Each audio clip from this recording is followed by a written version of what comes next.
Direct इनडायरेक्टचा पुढचा point आहे आपला इम्परेटिव्ह सेंटेन्स. बघा आपण पहिलं सेंटेन्स घेतलं ॲसर्टिव्ह. ॲसर्टिव्ह सेंटेन्सचं डायरेक्ट टू इनडायरेक्ट शिकलो आपण.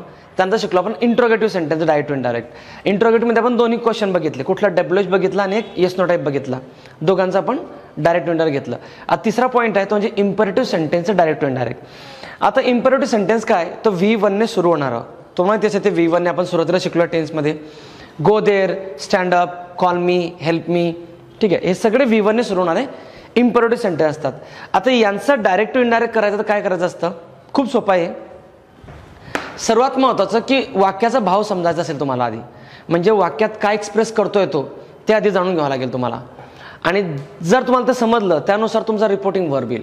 म्हणजे वाक्यामध्ये रिक्वेस्ट आहे, ऑर्डर आहे, कमांड आहे, अर्ज आहे, बेग आहे का थ्रेटन आहे का वॉर्न आहे, म्हणजे का धमकी दिली आहे का ऑर्डर केली आहे, याचा तुम्हाला आधी ते संदर्भ समजून घ्यावा लागेल आणि त्यानुसार तुम्हाला रिपोर्टिंग वर्ब जोडावं लागेल. मग रिपोर्टिंग वर्ब कुठले येतील, याच्यात भरपूर येऊ शकतात, भरपूर 100, 200, 500 भरपूर वर्ब आहे, कुठलाही येऊ शकतो. पण तुम्हाला त्या वाक्याच्या सेन्सनुसार त्याला ओळखावं लागेल.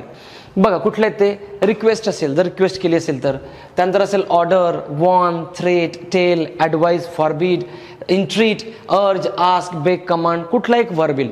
पण तो कुठलाही एका वाक्यात असं काही फिक्स नाही, ते वाक्य आपण ओळखूया. म्हणजे एखादा पोलिसमॅन जर तुम्हाला सांगतोय तर तो ऑर्डर देतोय, एखादा एम्प्लॉय जर मॅनेजरशी बोलतोय तो रिक्वेस्ट करतोय, म्हणजे त्या वाक्याचं गांभीर्य आपल्याला समजल्यानंतर या वर्बचं सिलेक्शन करायचं असतं. ठीक आहे. नंबर नेक्स्ट याच्यामध्ये कंजंक्शन. आपण ॲसर्टिव्ह सेंटेन्समध्ये कंजंक्शन कुठलं शिकलो, दॅट. इंट्रोगेटिव्ह डब्ल्यूएच मध्ये कुठलं शिकलो, WHS. आणि येस नो टाईपमध्ये काय होतं, इफ किंवा वेदर होतं. यामध्ये इम्परेटिव्ह सेंटेन्समध्ये दोन कंजंक्शन येतात, एक टू आणि एक नॉट टू. हे बघा, टू आणि एक नॉट टू. कुठलं येईल तर जर वाक्य पॉझिटिव्ह असेल तर टूचा वापर करायचा, वाक्य पॉझिटिव्ह असेल तर हे प्लस वाक्यासाठी म्हणजे पॉझिटिव्ह वाक्यासाठी टूचा वापर करायचा. आणि जर वाक्य निगेटिव्ह असेल, निगेटिव्ह कसं, don't stand there, don't go there, don't smoke here, don't talk loudly, त्यासाठी नॉट टूचा वापर करायचा. म्हणजे निगेटिव्ह वाक्य असेल इम्परेटिव्ह सेंटेन्स, डोंट वालं तर नॉट टूचा वापर करायचा, आणि पॉझिटिव्ह असेल तर टूचा वापर करायचा. क्लिअर. यामध्ये तेच आपले तेच रूल, ते सिच्युएशनल वर्ड्स बदलतील, टेन्स बदलेल जर असेल पुढे दुसरं वाक्य जोडलेलं तर same thing as it is सगळे बदल होतील. ठीक आहे. ते आपलं इम्परेटिव्ह सेंटेन्सचं direct to indirect narration. Verb काळजीने बघा, यांचा जो वापर आहे तो वाक्याचा संदर्भ ओळखल्यानंतरच ओळखता येईल. ठीक आहे. म्हणजे असं आपल्याला सांगता नाही की कमांडचा वापर करायचा की रिक्वेस्ट, अजिबात नाही. ते वाक्य बघू आपण त्यात काय सांगतोय, तो पार्डन म्हणतोय का, तो बेग म्हणतोय का, थ्रेट म्हणतोय का, वॉर्न म्हणतोय, ते बघावं लागेल. बघा हे काही वाक्य आहेत झालेल्या इतर परीक्षांना. हे पहिलं वाक्य, call the witness, single inverted कॉमामध्ये, हे असिस्टंट कमांडंटचं वाक्य आहे. हे सिंगल इन्व्हर्टेड कॉमामध्ये आहे, सिंगल इन्व्हर्टेड कॉमामध्ये, डबल सिंगल दोन्ही चालतात इथं. कॉल द विटनेस असं म्हटलंय आणि म्हटलं ते सेट द जज, जज म्हटला कॉल द विटनेस, विटनेसला बोलवा. हा कॉल V1 आहे माझा, हा V1 म्हणजे माझं हे इम्परेटिव्ह सेंटेन्स आहे. Call the witness, set the जज. मग आता जरा स्वतःला विचारा, जज काय रिक्वेस्ट करताय का की बाबा त्याला बोललो, ॲडवाईस देतात का, नाही, ते ऑर्डर देतात किंवा एक कमांड देतात. मग तुम्ही ऑर्डर आणि कमांड दोघांपैकी एक कुठलाही वर्ब तुम्ही इथे निवडू शकतात. म्हणून बघा मित्र, द जज कमांडेड, इथं ऑर्डर पण चालेल पण रिक्वेस्ट नाही येणार, अर्ज नाही येणार, ठीक आहे, थ्रेटन नाही येणार, वॉर्न नाही येणार, सजेस्ट नाही येणार. इथं ते कमांड करतात किंवा ते ऑर्डर करतात. द जज कमांडेड. आता बघा इथे मी टू जोडला, हा टू. आता टू का जोडला, कारण हे जे वाक्य इम्परेटिव्ह सेंटेन्स आहे कॉल द विटनेस, हे वाक्य पॉझिटिव्ह आहे, सकारात्मक आहे, निगेटिव्ह नाही आहे, म्हणून मी टू जोडला. ठीक आहे. टू जोडला, पुढे as it is call the witness. इथं काहीच बदलणार नाही. टू नंतर V1 येतो, याचं कॉल नाही होणार, याचं कॉल्ड नाही होणार, टू नंतर V1 येतो. हां, पुढे जर सिच्युएशनल वर्ड्स असते ते बदलले असते, धिसचं दॅट, टुडेचं दॅट डे, टू नाईटचं दॅट नाईट. ठीक आहे. पण तसं काहीच नाही आहे. किंवा याला जर दुसरं वाक्य जोडलं असतं त्याचा टेन्स बदलला असता, पण याचा बदलला नाही. टू कॉल V1 झालं, हे झालं सिम्पल सेंटेन्स. ठीक आहे. तर हे होतं आपलं डायरेक्ट स्पीच, हे झालं इनडायरेक्ट स्पीच, कमांडेड. दुसरं वाक्य बघा, he said be quiet and listen to my words. तर म्हणतो be quiet and listen to my words. आता हा आहे ना अर्ज करतोय, म्हणजे कळकळीची विनंती करतो, बाबा शांत बसा आणि ऐका मला. मग याच्यामध्ये रिक्वेस्ट येणार नाही की अर्ज शब्द वापरतो मी, अर्ज्ड. ही अर्ज म्हणजे कळकळीची विनवणी करणे की बाबा देम. आता देम कसं आला इथं, तर आपल्याला काल्पनिक घ्यायचं आहे की त्याने त्यांना सांगितलं की, किंवा तुम्हाला यू पण येऊ शकतो येतो, ही अर्ज यू, तुम्हाला सांगितलं, त्यांना सांगितलं, कोणीतरी घ्यावा लागेल इथं. कारण तर म्हणतो ना तो be quiet and listen to my words, म्हणजे अपेक्षा करा की तिथं लिस्नर कोणीतरी आहे. मग कोणीतरी तर घ्यावं लागेल म्हणून देम घेतला. इथं देम होईल, यू होईल, हर होईल, कुठला एक येईलच. पण आपल्याला इथं लिस्नर कुठलाही येईल. तुम्ही प्रिया लिहा, राधा लिहा, अमोल लिहा, काही लिहा. So he urge them to be quiet and listen to his words. My words झालं हीज वर्ड. का? कारण तो सब्जेक्ट ही आहे आणि इथं टू आहे बघा. टू नंतर हा V1 लागला, टू जोडला मी इथं. का टू जोडला कंजंक्शन? कारण वाक्य पॉझिटिव्ह आहे. Be quiet and listen to my words carefully. Clear? तिसरं वाक्य बघा. The principal said to me don't stand against the wall. The principal said to me. आता don't stand against the wall म्हणजे काय? पण असे पाय भिंतीला असे पाय लावून उभं राहायचे. तर तेव्हा शिक्षक आपल्याला ओरडा मारायचे. The principal said to me don't stand against the wall. आता एका रिक्वेस्ट असेल का प्रिन्सिपल इथून पाया पडते, बाबा तू तसं नको उभा राहू तिथं. नाही, तर ते काय करतील? ऑर्डर करतील ते. The principal ordered me. त्याने मला ऑर्डर केली. काय? मग आता इथं बघा मी जोडला कंजंक्शन नॉट टू. निगेटिव्ह वाक्यात डोंट, म्हणून मी तर not to stand against the wall. Clear आहेत का? म्हणून हे झालं ऑर्डर्ड, हा झाला माझा V2. इथे V2 आहे सेड, हा V2 झाला ordered, not to stand against the wall. पुढचं वाक्य बघा. My friend said to me please accept this invitation. मग माय फ्रेंड इंट्रीटेड मी म्हणजे त्याने अगदी मनाने मला विनवणी केली, अगदी कळकळून त्याने विनवणी केली की बघ इंट्रीट मी. इंट्रीट करणे, ट्रीट म्हणतो ना मग ट्रीटमेंट.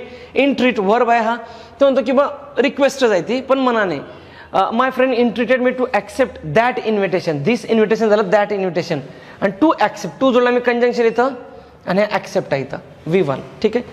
मग आता हे कसं ओळखायचं? हे इंट्रीट, ऑर्डर, अर्ज, कमांड वाक्याच्या संदर्भानुसार. 4 पर्यायामध्ये जरा डोकं लावायचं की कुठला वर्ब इथं येऊ शकतोय. तुम्हाला 4 पर्याय अवेलेबल आहे, त्यानुसार तुम्ही थिंक करू शकतात की हा इथं रिक्वेस्ट येईल, इथं ॲडवाईस येईल. डॉक्टर जर पेशंटला म्हणतोय ॲडवाईस आहे, लॉयर पेशंटला म्हणतो ॲडवाईस आहे. अप्पर हायरार्कीची जी लोक आहेत म्हणजे वरच्या लेवलची पोझिशननुसार ते खालच्या लोकांना ऑर्डर करणार, रिक्वेस्ट करणार नाही. करताय तर ते वाक्याच्या गांभीर्यानुसार आपला व्हर्ब येईल. कमांड, ऑर्डर, रिक्वेस्ट, थ्रेट जे काय असेल ते. पण 4 पर्याय त्याच्यावरती नजर टाकायची. टेल पण येईल. ठीक आहे.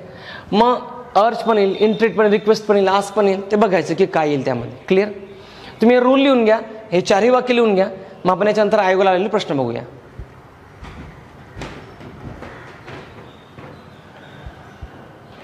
बघा इम्पेरेटिव्ह सेंटेन्सवरती आलेले प्रश्न घेऊया. पहिला प्रश्न आहे कंबाईन 2019ला.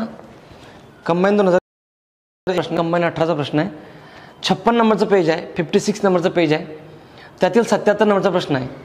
56ला 77 नंबरचा प्रश्न आहे. पहिला आहे the student said shall we bring the book again tomorrow sir. दुसरं वाक्य आहे come out of the building said the inspector. हे वाक्य वाचायचं आपल्याला, हे वाक्य लिहायचं. दुसरं वाक्य ॲक्च्युली आपल्याला लिहायचं आहे. पहिलं वाक्य इम्परेटिव्ह नाही आहे, पहिलं इंट्रोगेटिव्ह आहे, दुसरं इम्परेटिव्ह आहे. उत्तर राहू द्या साईडला, आधी समजून घ्या. बघा पॅटर्न काय आहे. त्याने 2019चा पॅटर्न बघितला आपण, राज्यसभा 2019चा. राज्यसभा 2019चा 4 वाक्य होते. जेने 4 वाक्य होते आणि खाली इनडायरेक्ट स्पीचचे 4 वाक्य होते एका मार्गाला. आता इथं बघा कंबाईन PSIST याला 2 वाक्य दिले आणि खाली 2 वाक्य दिले. म्हणजे बघा टाइम कन्झ्युमिंग. म्हणून मी म्हणतो की 2019चा पॅटर्न डोक्यात ठेवा. एक वाक्य येत नाही आपल्याला, असे 2 3 वाक्य येत आहेत. आपल्या टेस्ट पेपरमध्ये पण असं असणार आहे. आपण दुसरं वाक्य वाचून दुसऱ्या वाक्याचं उत्तर आधी शोधू. कम out of the building said the inspector. आता बघा कम हा V1 आहे, हे झालं माझं इम्परेटिव्ह सेंटेन्स. आता इन्स्पेक्टर बोलला इथं come out of the building said the inspector.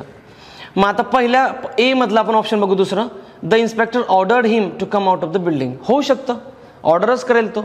दुसरं the inspector begged him to come out of building. आता इन्स्पेक्टर बेग म्हणजे काय? विनवणी करणे. विनवणी करेल का? पाया पडेल का तो या बाहेर, मारेल तो घरात जाऊन. तर दुसरं होणार नाही. तिसरं द इन्स्पेक्टर इन्व्हायटेड हिम. आता इन्स्पेक्टर याचं का ॲनिव्हर्सरी का लग्नाची इन्व्हाइट करायला नाही, ऑर्डरच होईल. म्हणजे माझं उत्तर 1 आहे. तर तुम्ही फक्त दुसरं वाक्य आणि दुसरं उत्तर लिहून घ्या. पण पहिल्या वाक्याचं थोडं संदिग्ध आहे. पहिलं उत्तर एकच आहे ए, पण तो संदिग्ध प्रश्न आहे थोडा. मला थोडा डाऊट आहे याच्यावरती. मी खूप रिसर्च केला, स्टडी केला, मला नाही मिळालं हे कुठं आहे. तर बघा the student said shall we bring the book again tomorrow sir. आता शॅलचं वूड आणि शूड होतं. याने काय केलेलं आहे इथं वेअर टू दिलेला आहे. वेअर टू ब्रिंग याचा शोध लागला नाही अजून, तरी माझा शोध सुरूच आहे. सगळे ऑक्सफोर्डचे पुस्तकं म्हणा, सगळे संदर्भ पुस्तकं जेवढे सगळे उलटे मारलेत मी. असं काही पॅटर्न नाही सापडलेला मला. म्हणून हा संदिग्ध प्रश्न मला वाटतोच आहे. द स्टुडंट आज the teacher if they would पाहिजे होतं. If they would bring the book again the next day. इथं where to bring the book. आता वेअर टू म्हणणार आणि नेक्स्ट डे म्हणणार. हा काही सेन्सच जुळत नाही आहे. तुम्ही जरा स्वतःला विचारा हा प्रश्न. वेअर टू लिहिलं, वेअर टू म्हणजे आपलं वर to, bring the book again the next day, ते जुळलंच नाही, सेन्स जुळलं नाही. तो मला कळलं नाही. आता हा प्रश्न मला कळाला नाही आहे की वाक्य पहिलं कसं घेतलं त्याने. तिथं वूडच पाहिजे होतं, शूड नाही येणार. वूड कारण ते भविष्य सांगताय, शूड पाहिजे तेव्हा जर ते ॲडवाईस असेल तर. ठीक आहे, संदिग्ध प्रश्न आहे, याला साईडला ठेवू. आपण दुसरं वाक्य लिहूया आधी, उत्तर एकाच आपण फायनल MPSCने दिलेलं. ठीक आहे, पुढचा प्रश्न आहे बघा, पेज नंबर 223, 223 223 म्हणजे STR 2000 नाही, कृषी 2017. 223ला प्रश्न क्रमांक 30 आहे, 30. प्रश्न क्रमांक 30 आहे, 30 नंबरचा प्रश्न आहे बघा. Give all the help you can. Give बघा, V1 गिव्ह इम्परेटिव्ह सेंटेन्स. पहिलं ही आस्क देम. आता देम कसं काय आलं तर बघा, जेव्हा तुम्ही बोलतात ना इम्परेटिव्ह सेंटेन्समध्ये, तिथं लिस्नर म्हणजे तिथं कोणीतरी आहेच ना, एकटा तर बोलणार नाही. मी बोललो तुम्हाला की इम्परेटिव्ह सेंटेन्समध्ये समोर कोणीतरी असतंच. मग इथं देम हिम कोणी तुम्ही घ्या, लिस्नर घ्यावाच लागेल. He asked them to give all the help they could. होईल हे, कॅनचं कोड बरोबर आहे. दुसरं लेट देम गिव्ह, हे काय उगा जागो आहे. He asked them that they should, अगो आहे. He asked them give all the help they could. He asked them give, इथं टू जोडला नाही आहे, इथं कंजंक्शन नाही याचं होत्या वाक्यात. उत्तर 1 आहे. ठीक आहे, नंबर नेक्स्ट क्वेश्चन आहे 223 पेज नंबर झाला आपला. 267 पेज नंबर 267. 267ला जायचं आहे. हा इंजिनिअरिंग 2016चा प्रश्न आहे. 267 267 267 पेज नंबर, त्यातील 68 नंबरचा question. 68. Pick out the correct indirect speech of the following sentence. He said to him please wait here till I return. Please म्हटलं आहे. मग आता प्लीज आहे म्हटलं तर काय रिक्वेस्ट येईल ना, रिक्वेस्ट आलं तिथं. सो हे रिक्वेस्ट टू वेट देअर, हिअरचं there, till he return, return. आता इथं टिल आय रिटर्न आहे ना, इथं आय रिटर्न V1 आहे, प्रेझेंट टेन्स आहे, त्याचा पास्ट टेन्स होईल. म्हणजे तर पाहिजे मला रिटर्न, मग रिटर्न म्हणजे V2 पाहिजे. मग उत्तर आहे माझं 3. He requested him to wait till he return. उत्तर 3 आहे. पहिल्यामध्ये वूड आहे चुकीचं आहे, दुसऱ्यात विल आहे चुकीचं, चौथ्यात हॅड आहे चुकीचं आहे. म्हणून उत्तर माझं 3 आहे. पुढचा प्रश्न आहे बघा 270 पेज नंबरला. 270 पेज नंबरला 80 नंबरचा प्रश्न आहे. 270ला 80 नंबरचा प्रश्न आहे बघा. प्रश्न असा आहे, Jackie said to me please don't tell anybody what happen. मग आता प्लीज आहे पुन्हा, मग रिक्वेस्ट असेल ना इथं. Jackie requested me not to tell anybody what had happen. उत्तर 4 आहे. हे सेड टोल येणार नाही याच्यामध्ये. का नाही येणार त्याचं कारण सांगतो. कारण त्याचं असं आहे की तुम्ही प्लीज म्हणतायत, ठीक आहे. मग मला क्लिअरली इंडिकेट होत आहे, की ह्या वाक्यामध्ये रिक्वेस्ट असणार आहे. मग ते सेड कसं काय होईल. जर ते रिक्वेस्ट आहे तर ती रिक्वेस्ट राहील ना ती. म्हणून तिथं उत्तर माझं रिक्वेस्टेड पाहिजे. आणि पुढे हॅड हॅपन कसं काय केलं मी, कारण तो पास्ट परफेक्ट टेन्स होईल. का बरं पास्ट परफेक्ट टेन्स होईल, कारण तो सिम्पल पास्ट टेन्स आहे बघा. तो सिम्पल पास्ट टेन्स आहे, त्याचा होईल पास्ट परफेक्ट टेन्स. आणि तुम्हाला हे सर्व वाक्य लिहून घ्यायची आहे. ॲज इट इज ते लिहून घ्या. जेवढे 4-5 वाक्य झाले तेवढे. पुढचं वाक्य घेतो मी. पुढचं वाक्य बघा, कृषीला आहे 2018ला. 226 पेज नंबर 226. 226 पेज नंबर, त्यातील 25 नंबरचा क्वेश्चन आहे. 226 त्यातील 25. The nurse said to us please wait outside the room. Please wait outside the room. आता बघा हिने प्लीज म्हटलेला ऑब्विसली रिक्वेस्ट येणार आहे ही. मग आता त्याला खाली 4 पर्याय दिलेले आहे. The nurse told us to wait outside, told us, requested us, instructed us, urged us. आता आपण भाव समजूया. नर्स काय सांगू शकते, आपल्याला रिक्वेस्ट करू शकते. हो, आपल्याला अर्ज पण, रिक्वेस्ट म्हणजेच अर्ज म्हणजेच काय विनवणी करू शकते की बाबा जा बाहेर, कशाला इथं आरोड्या मारतोय, हॉस्पिटल आहे. मग रिक्वेस्ट आहे, अर्ज आहे. पण एखादी असेल नर्स की ते बोलेल आहे उठून हो बाहेर, इन्स्ट्रक्ट पण करेल ती. म्हणजे अर्ज म्हणजेच रिक्वेस्ट आलं आणि इन्स्ट्रक्ट पण आलं. म्हणजे मला त्यात रिक्वेस्ट पण पाहिजे, इन्स्ट्रक्ट पण पाहिजे, अर्ज पण पाहिजे. पण BCD तर उत्तर नाही आहे. मग आपण पहिला ऑप्शन वाचूया. टोल्ड पण येईल ना. शी टोल्ड अस, ती बोलली आम्हाला निघा बाहेर. म्हणजे या प्रत्येक गांभीर्याने बघाय. संदर्भ कसं जोडेल, ते रिक्वेस्ट करेल, ते ऑर्डर पण करेल, इन्स्ट्रक्ट पण करेल आणि ते टोल्ड पण करेल. ते व्यक्ती परस्पर व्हॅरी होणार आहे. आणि ते किती मोठं हॉस्पिटल त्याच्यावर पण डिपेंड करतं. सरकारी दवाखान्यात गेला तर तुम्हीच त्याच्यावर ओढणार की निघेतून. जर प्रायव्हेटमध्ये गेलात ते हाकलून देतील बाहेर. तर पहिलं टोल्ड, रिक्वेस्ट, इन्स्ट्रक्ट, अर्ज चारही इथं पॉसिबल आहे. चारही का? कारण 2, 3, 4 तर पॉसिबल होताच आहे, तो ऑप्शन नाही आहे. त्यामुळे म्हणजे चारही उत्तर आहे इथं, म्हणजे all of these are correct. उत्तर आहे माझं 4. क्लिअर? लिहून घ्या सगळं वाक्य. यानंतर आपण बघूया पुढचं लेट्सचं वाक्य काय असतं.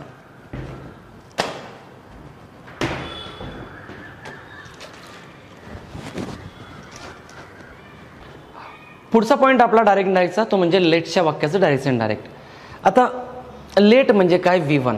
लेट हा V1 आहे. मग V1च्या वाक्याने सुरुवात होते ते म्हणजे कुठलं? Imperative sentence. मग इम्परेटिव्ह सेंटेन्स आपण शिकलो ना आता. येस, इम्परेटिव्ह सेंटेन्सचा नियम वेगळा आहे आणि लेट्सच्या वाक्याचा नियम वेगळा आहे. आता लेट्स म्हणजे काय? लेट्स, LETS म्हणजे लेटस. आणि लेटस म्हणजे कोण? आपण.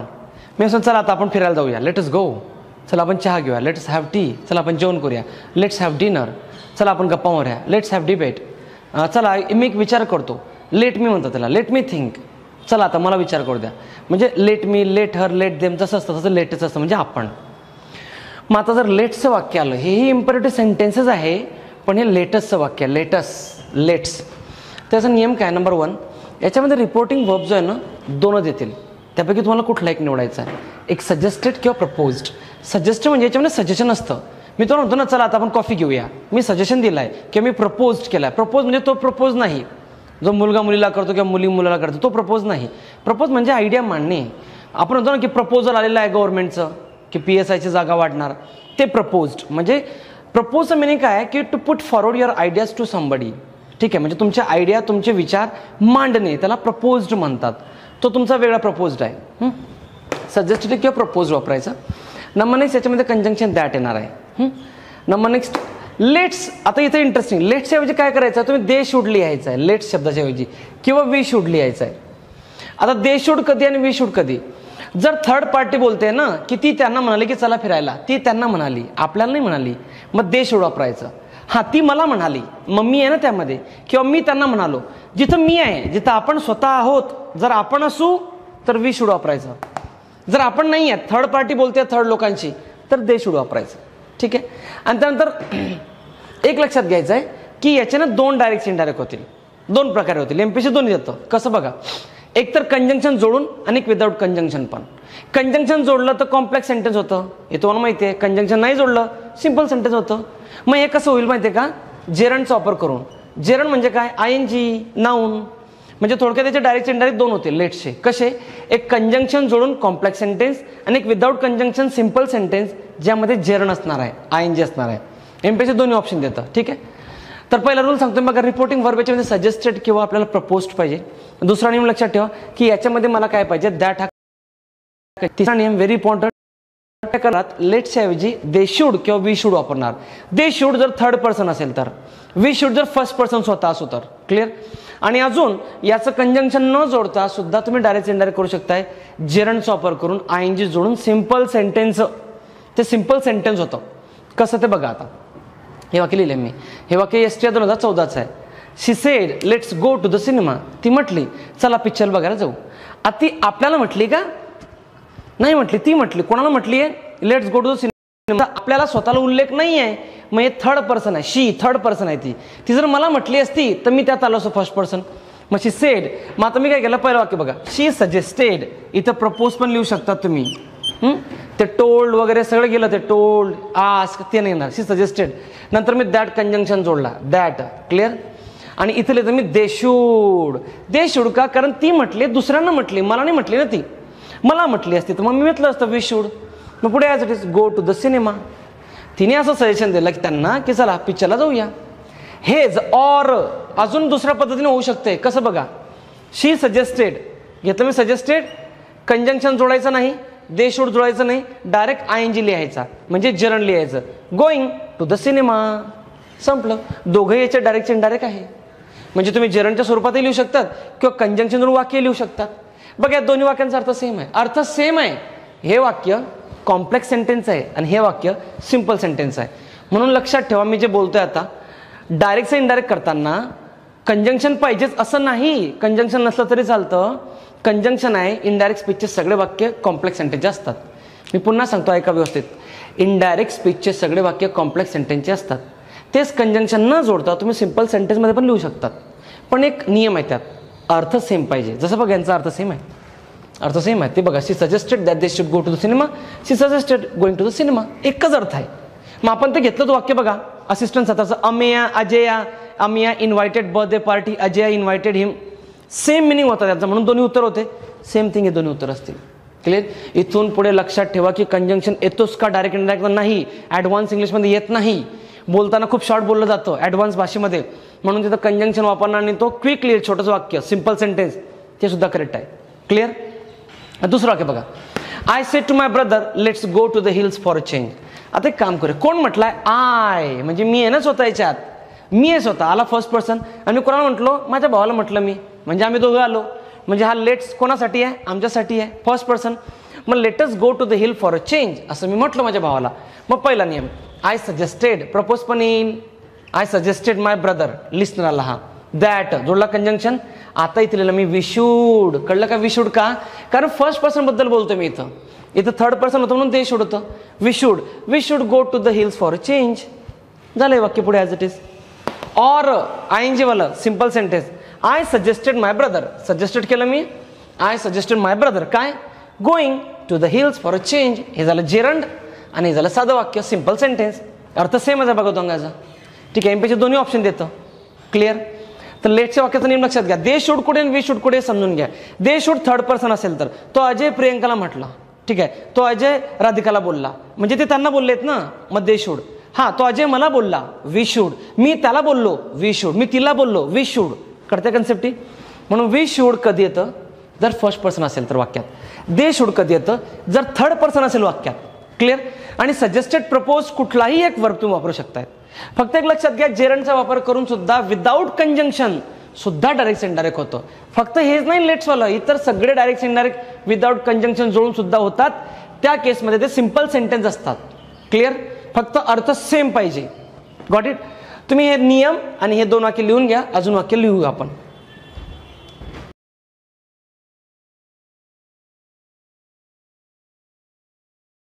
बघा, दोन वाक्य घेतले पुढचे मी. पहिलं वाक्य असं आहे की let's invite some friends to our son's birthday said the mother. Mother म्हटली की आपल्या मुलाच्या बर्थडेला आपण बोलूया लोकांना. आता याच्यात आपण स्वतः नाही आहोत, फर्स्ट पर्सन नाही आहे, थर्ड पर्सन आहे मदर. हां बघा, मग याचं कसं होईल? The mother propose that. Propose वापरला मी, सजेस्टेड पण बरोबर आहे, प्रपोज पण बरोबर आहे आणि सजेस्टेड पण बरोबर आहे. तुम्ही कुठलाही रिपोर्टिंग वर्ब जोडू शकता येतं. दॅट मी कंजंक्शन जोडला आणि तुम्ही दे शूड लिहिलं. दे शूड का? कारण वाक्यामध्ये ना मदर आहे, कोणाची मदर माहीत नाही, तिचा मुलगा आहे तेही माहीत नाही कोण आहे तो, आपण नाही आहोत ते, म्हणून दे शूडचा वापर होईल. ठीक आहे. They should invite some friends to their birthday party, to their son's birthday. हा इथं देअर का? कारण अवर म्हणजे त्यांचा मुलगा येतो, पण त्यांचा देअर होईल, तो देअर सन्स बर्थडे. ठीक आहे. सेम थिंग ऑर होईल ते जेरंड जोडून. कसं? द मदर प्रपोज्ड आणि पुढे ING inviting some friends to their son's birthday. Their पुन्हा त्यांच्या सनला. ती मदर आपली नाही आहे. जर ती आपली मदर असती, माय मदर सेड, तर इथं आलं असतं वी शूड. इथं आलं असतं वी शूड. दे शूड नाही, आपली आई आहे ती, आपला बर्थडे, मग इथं वी शूड आलं असतं. ठीक आहे. पुढचं वाक्य बघा, he sed me let's play football. आता इथं मी आहे ना, मी मला म्हटलाय तो क्लिअरली मला, म्हणजे फर्स्ट पर्सन आहे याच्यामध्ये. मग फर्स्ट पर्सन आहे म्हटल्यानंतर इथं वी शूड येईल. He suggested me that, that जोडला we should, that we should play football. किंवा कसं होईल ते अजून, ही सजेस्टेड आयएनजी जोडायचं आहे, प्लेइंग फुटबॉल. ही सजेस्टेड मी playing football. Simple complex, simple complex दोन्ही करेक्ट आहे. लिहून घ्या वाक्य. मग आपण आयोगाचे प्रश्न घेऊया.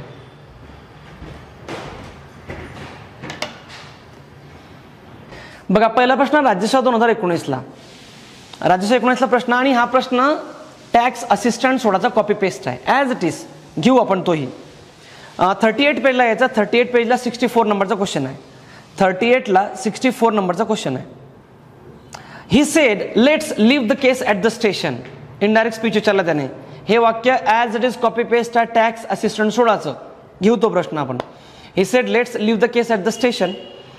पहिलं वाक्य, he suggested leaving the case at the station. बरोबर आहे, जेरंडनुसार, जेरंडनुसार बरोबर आहे. दुसरं, he suggested that let's, let's नाही ना याच्यामध्ये, चुकीचं आहे. दुसरं, ही रिक्वेस्टेड टू लिव्ह, रिक्वेस्टेडचा काही संबंध नाही.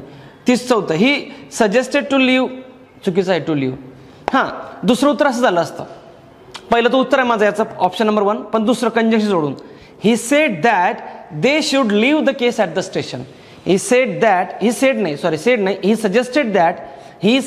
दॅट किंवा he propose that they should leave the case at the station. Clear, ते उत्तर होईल आणि पहिलं ऑप्शन हे उत्तर येईल. उत्तर एक आहे. आता हेच बघा, आपण जर बघितलं ना तर सेम कॉपी पेस्ट आहे आपल्याला हे टॅक्स असिस्टंट 2016चं वाक्य. बघा दाखवतो मी. हां, पेज नंबर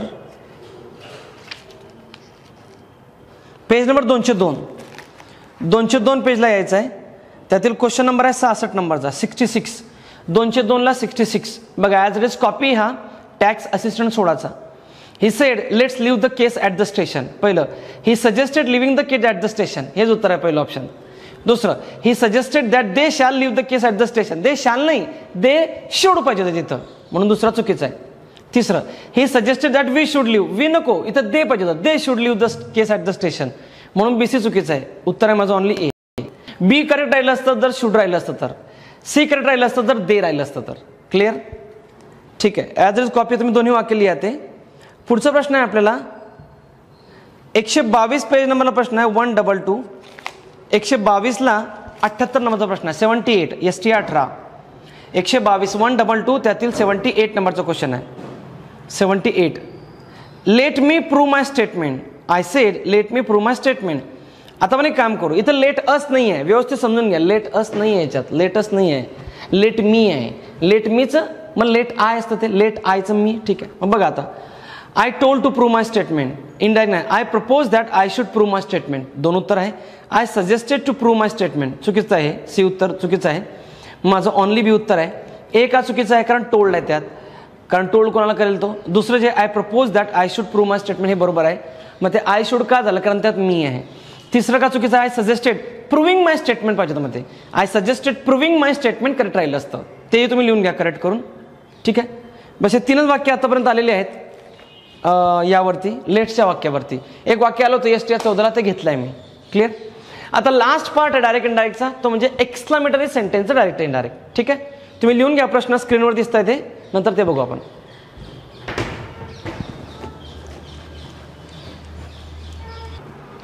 बघा, डायरेक्ट इनडायरेक्टचा लास्ट पार्ट आहे आता, शेवटचं वाक्य आहे. आपण पहिलं वाक्य घेतलं होतं असर्टिव्ह सेंटेन्स, दुसरं घेतलं होतं आपण इंट्रोगेटिव्ह सेंटेन्स, तिसरं घेतलं इम्पेरेटिव्ह सेंटेन्स, आणि चौथा आणि शेवटचा पार्ट आहे तो म्हणजे एक्सक्लामेटरी सेंटेन्स.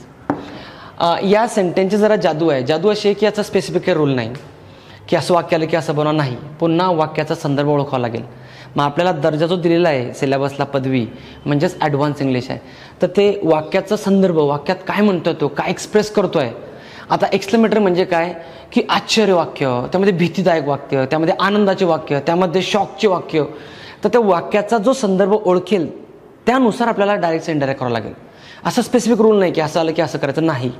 वाक्याचा संदर्भ ओळखायचा आहे. तर त्यासाठी बघा, पहिली गोष्ट याच्यामध्ये रिपोर्टिंग वर्ब एक नाही आहे. याच्यामध्ये एक्सक्लेम्ड आहे, प्रे आहे, डिझायर आहे, विश आहे, अपलॉड आहे, म्हणजे कौतुक आहे, शॉक आहे, आनंद आहे, भय आहे, भीती आहे, सगळे वर्ब आहे. हे ओळखायचे कसे, तर वाक्य वाचल्यानंतर ओळखले जातील ते. ठीक आहे. नंबर 2, कंजंक्शन याच्यात दॅट येणार आहे. दॅट कंजंक्शन ॲसर्टिव्ह सेंटेन्समध्ये होता.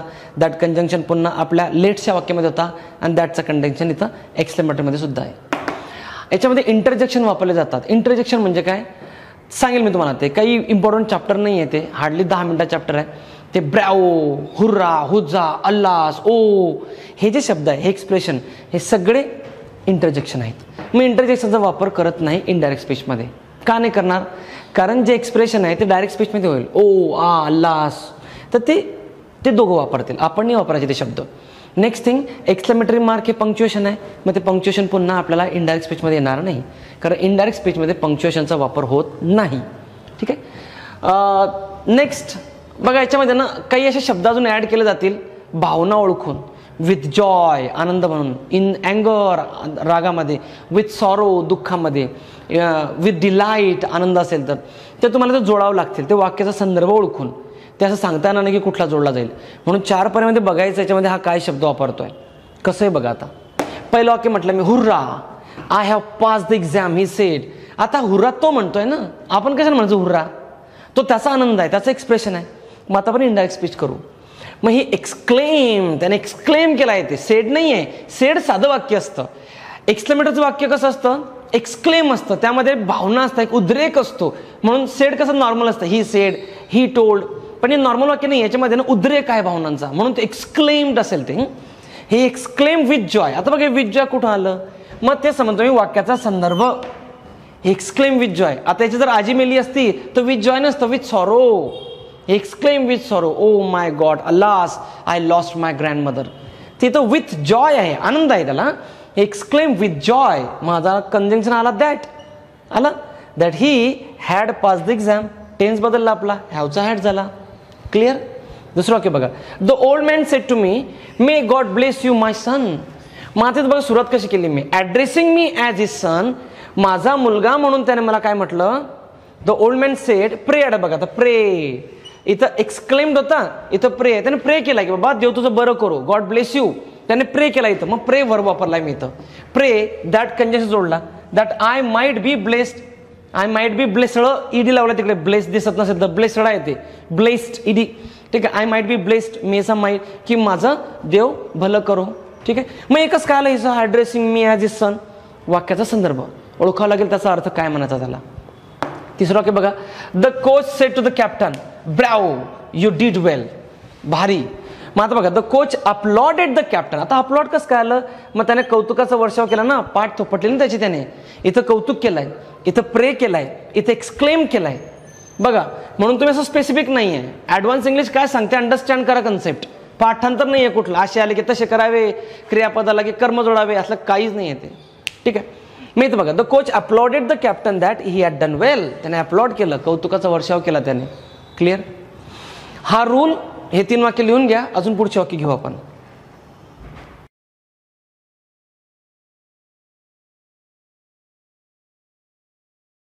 बघा आता पुढचे 2 वाक्यात आपल्याला मी लिहिलेत. The lady said alas I lost my सन.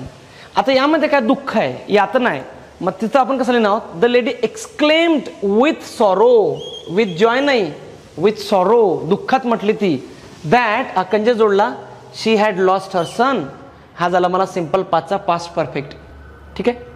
दुसरं वाक्य बघा, hurrah we have overtaken them. The boy said. Boys म्हटलं, आपण त्यांना ओव्हरटेक केलं. मग याच्यामध्ये थोडासा एक चाइल्डिश नेचर आहे याच्यामध्ये. ठीक आहे, मग ते कसं होईल, the boy shouted with delight. त्यांनी आरोड्या मारल्या अगदी आनंदाने. काय, दॅट कंजंक्शन जोडला, दे हॅड ओव्हरटेकन देम. करताय. मला फक्त एक सांगायचं बघा, इथं विथ सॉरो, इथं विथ डिलाइट, इन अँगर, हे कसे ओळखायचे, तर वाक्याच्या संदर्भानुसार. आणि ते कोण ओळखू शकतं, ग्रॅज्युएट व्यक्ती. ठीक आहे, तर ज्याचं वाचन आहे किंवा जो रिवाइज करतो वारंवार, त्याला बरोबर तिथं अक्कल येते. आणि दुसरी गोष्ट, 4 पर्यायामध्ये लगे आपण कॅचअप करू शकतो की काय आहे ते. क्लिअर. हे 2 वाक्य लिहून घ्या, मग आपण प्रश्न बघूया कुठले आले आयोगाला.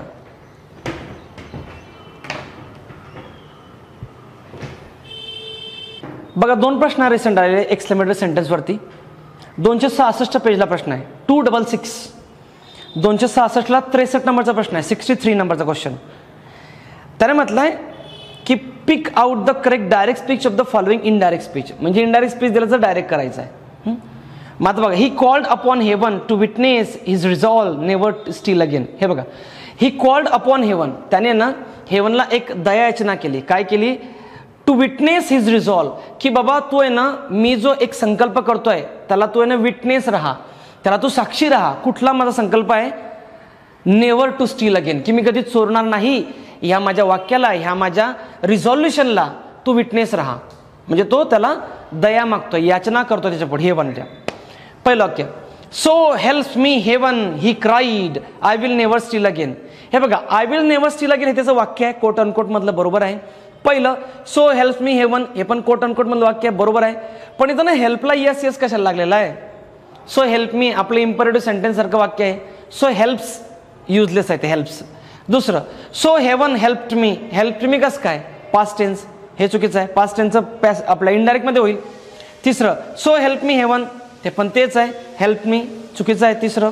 चौथं, सो हेल्प मी हेवन, हे झालं बोललेलं वाक्य. He cried I will never steal again, हे उत्तर आहे माझं. याचं पॅसिव्ह सॉरी याचं इनडायरेक्ट स्पीच करताना बघा, एक्सक्लेम नाही आहे. वाक्याचा सेन्स काय बघा, he called upon, call upon म्हणजे एखाद्याला दया याचना करणे. He called upon heaven to witness his resolve, की त्याचं जे रिझॉल्युशन आहे, त्याचा जो संकल्प विटनेस राहा की मी आता चोरी करणार नाही. तर तुम्ही उलटे लिहू शकता, डायरेक्टचं इनडायरेक्ट, इनडायरेक्टचं डायरेक्ट. उत्तर आहे 4. दुसरा प्रश्न आहे तो आहे फॉरेस्टला 239 पेज नंबर 239 पेजला यायचं आहे. 239 पेज नंबरला त्यातील 34 नंबरचा क्वेश्चन आहे. 34. She said would that I would relive my past. काश मी जर माझा पास्ट बदलू शकली असती तर, अशी म्हणते ती. मग शी सेड पहिलं उत्तर, शी सेड कस काय येईल. दुसरं शी सेड कस काय येईल. शी विश्ड बरोबर आहे. तिने ती इच्छा प्रकट केली की काश मी माझा पास्ट चेंज करू शकले असते तर. शी विश दॅट आय कुड कस काय येईल तिथं. आय नाही तिथं शी कुड येईल ना, तो सब्जेक्ट आहे. शी कुड रिलीव हर पास्ट. उत्तर आहे माझं 4. बस हे 2च वाक्य आहेत रिसेंट आलेले एक्सक्लेमेटरी सेंटेन्सवरती. ठीक आहे, हे 2 वाक्य लिहून घ्या आणि डायरेक्ट इनडायरेक्ट चॅप्टर इथं संपला डिटेलमध्ये. याच्यात जे टेस्ट होईल आपले टॉपिक वाईज त्यामध्ये याच स्वरूपाचे प्रश्न असतील, म्हणजे असे आंडूपांडू प्रश्न नसतील त्यामध्ये. ठीक आहे, त्याचा एक्सप्लेनेशनचा व्हिडिओ असेल, त्यात पुन्हा रिवाईज होईल. तुम्ही रिवाईज करा, वारंवार वाचा, नोट्स वारंवार वाचा. कुठलं पुस्तक वाचू याच्यापेक्षा नोट्सच वाचा. कीप रिवायझिंग अगेन अँड अगेन, तेव्हा तुमचा स्कोर हाय येईल. ठीक आहे, भेटूया नेक्स्ट लेक्चरमध्ये प्रिपोजिशन चॅप्टरला. C you.